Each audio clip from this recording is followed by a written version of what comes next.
শ্রেষ্ঠ মানুষ কারা? আহমদ রসুল আলা রসুল করিম আম্মা বা'দ। মানুষ তো সকলেই, কিন্তু প্রকৃতপক্ষে মানুষকে বা মানুষের মধ্যে থেকে শ্রেষ্ঠ মানুষকে খায়রুন নাস মান ইয়ানফাউন নাস, রাসূলুল্লাহ সাল্লাল্লাহু আলাইহি ওয়াসাল্লাম বলেন, শ্রেষ্ঠ মানুষ তো সেই সমস্ত ব্যক্তিরা যার মাধ্যমে অন্য একটা মানুষের উপকার। খায়রুকুম মান তাআল্লামাল কুরআনা ওয়া আল্লামা, তোমাদের মধ্যে থেকে সর্বশ্রেষ্ঠ হলো ওই ব্যক্তি যে কোরআন নিজে শিখে এবং অন্যকে শিক্ষা দেয়। খায়রুকুম খায়রুকুম লিআহলিহি ওয়া খায়রুকুম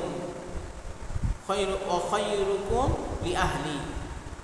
বলছে কামা ক্বাল রাসূলুল্লাহ সাল্লাল্লাহু আলাইহি ওয়াসাল্লাম, রাসূলুল্লাহ বলেন যে তোমাদের মধ্যে থেকে শ্রেষ্ঠ হলো ওই ব্যক্তি যে তার পরিবারের কাছে ভালো, পরিবারের কাছে শ্রেষ্ঠ, তার স্ত্রীর কাছে সে ভালো, আর আমি নবী, আমি আমার পরিবারের কাছে ভালো। জন্য যে আমরা আমাদের চরিত্রকে সুন্দর করি, এমন কাজ করি যে কাজের মাধ্যমে যেন অন্য একজন মানুষের উপকার হয়।